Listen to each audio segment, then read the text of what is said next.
Hey everyone, good morning, Kevin here. Citibank and Goldman Sachs have a couple of warnings that are going to be worth paying attention to. Obviously, I am going to give you a breakdown of these warnings, and I will give you my opinion on what it actually means, what matters here, and what does not. So, let us get started. The first thing that I find that is very interesting, and I actually think this is an accurate concern to pay attention to, is the long end weakness gathering steam, seemingly driven by a reconsideration of inflation risks amid sticky data and a stalemate on the international geopolitical front. The USD is rallying as a result. Okay, something to note here. The USD is pretty much flat year, so I would not necessarily call it rallying, but it is coming up off of lower levels. What that typically means is when we have a strong dollar and we have companies that are selling goods and services outside of the United States, when they bring those back for earnings, sometimes you could see that foreign exchange impact and companies will actually miss on earnings because of that. A company like Apple sells a ton of product outside of the United States, so sometimes that stronger dollar can actually hurt, which is one of the reasons we have historically seen political leaders prefer a weaker dollar, because it incentivizes international companies buying from domestic companies, which is always something to pay attention to. This is sort of an interesting note, but there are also some technical warnings here. They talk about how Applied Materials had a significant earnings beat, but it did not drive a strong post-market rally. And this is a telling sign that indicates signs of tech fatigue are emerging. Sentiment indicators are flashing red with overbought conditions flashing, as well as sales trader warnings that we should officially trigger the oversold trigger. It just sounds like they are saying the same thing over and over again. And if we do, then we could see a painful rotation. And this was an interesting line. They said software could be due a squeeze. I do not write like that, but they do. Software could be due a squeeze. But it is interesting, and I am not pointing that out because personally, I have been saying, hey, beginning of April hardware rally, we called it up front. And next is a software rally. So I kind of hope I am right because I want to be right on that. Obviously, I will take egg on my face if I am wrong that a software rally is coming. But I did not purposefully pick this out because of that. I just think it is interesting that they are essentially saying, which is a tool for you to look at what happened with Applied Materials. Could that be a little bit of a leading indicator that maybe tech is kind of at that extreme level now where we might be due for consolidation? It is also worth noting that the upcoming high-profile tech initial public offerings this week are really worth watching. I think you had a lot of YOLO going and FOMO going into recent tech initial public offerings, and basically since they were priced, they have been straight down. I would not be surprised if they keep going down, especially since, remember, if you look at the breakdown of these money-losing companies, the only reason they are gap profitable is because of a change in the valuation of warrants. Otherwise, this is a money-losing company. So they are literally going to go from, wow, we are making all this money, to, oh wow, we are losing all this money. And that could create some problems for those stocks. And then, of course, the broader tech sector. Now, my thesis has been that the upcoming megatech initial public offerings like the SpaceX one are really going to drive hardware spending because they are going to raise $80 billion. Honestly, they will probably raise like $100 billion. It will be like 2 times the size of the Saudi Aramco initial public offering, which certain tech leaders have an obsession with comparing themselves to for some reason. But what we are seeing is that now institutional giants like BlackRock are talking about investing billions of dollars into these initial public offerings. Whether they are trying to secure an allocation right before the initial public offering or at the launch is not entirely clear, though probably trying to get it right before. But I think what is happening is you have a lot of institutions that are like, all right, we are pretty much certain this puppy is going to get included in the indices. So we are either going to get our exposure later or we are going to get our exposure up front. I am a little worried that, things are getting a little overheated with these mega initial public offerings, but hey, I could see the enthusiasm. And I will say there is a massive, massive shortage for actual hard data centers right now. Which, interestingly, some of these aerospace and tech companies might be able to turn their artificial intelligence divisions into a profitable data center leasing company. Essentially, given the massive deals they just struck with major artificial intelligence startups, which is brilliant. Absolutely brilliant strategy. And I think that was smart. Because really what we want is to see these major companies succeed because it is really going to prop up the whole market, props up the hardware market. And that money, I think, eventually transitions to the other sectors, the finance stocks that are lagging, the software stocks that are lagging, and so on. Okay, so these mega initial public offerings, by the way, are also set for what looks like the next month, which will be quite interesting. So we are about a month away from that massive market event. Let us get back to some of these notes, though, regarding a test of recent highs on the 10-year and 30-year Treasury yields. Now, the 30-year breaking obviously 5%, and the 10-year yields breaking over about 4.6%. That 4.57 to 4.6% level. They say this could challenge the equity market rally. So obviously something else to pay attention to as we are dealing with more information coming out. That basically nothing happened out of recent major international trade deals or diplomatic visits. Which I hate to say it, I did not want to sound pessimistic.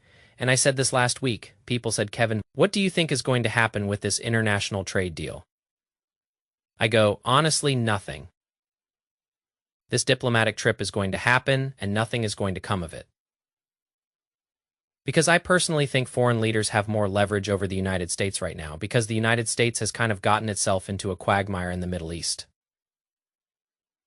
This morning we heard that the United States demanded multiple things from international: give up uranium, no concessions on helping them rebuild, open vital shipping straits, and not support militant groups.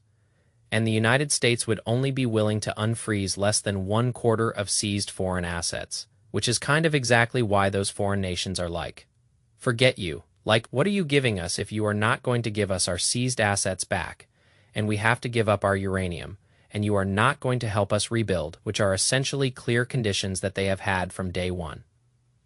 Of course, we question how much bargaining power they have, which all comes down to vital global shipping straits. So clearly they have some, especially now that there is talk that foreign nations are going to deploy deep-sea submarines in these shipping straits to make it even harder. We are not getting anywhere here.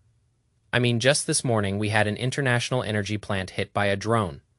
Now, fortunately, the primary facility was not hit.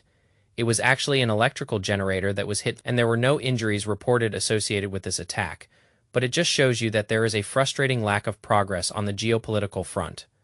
International counterparts kind of threw their hands up. We got fewer manufacturing orders than we were hoping. We did not really get any kind of major announcement out of, oh, maybe we will get autonomous driving approval.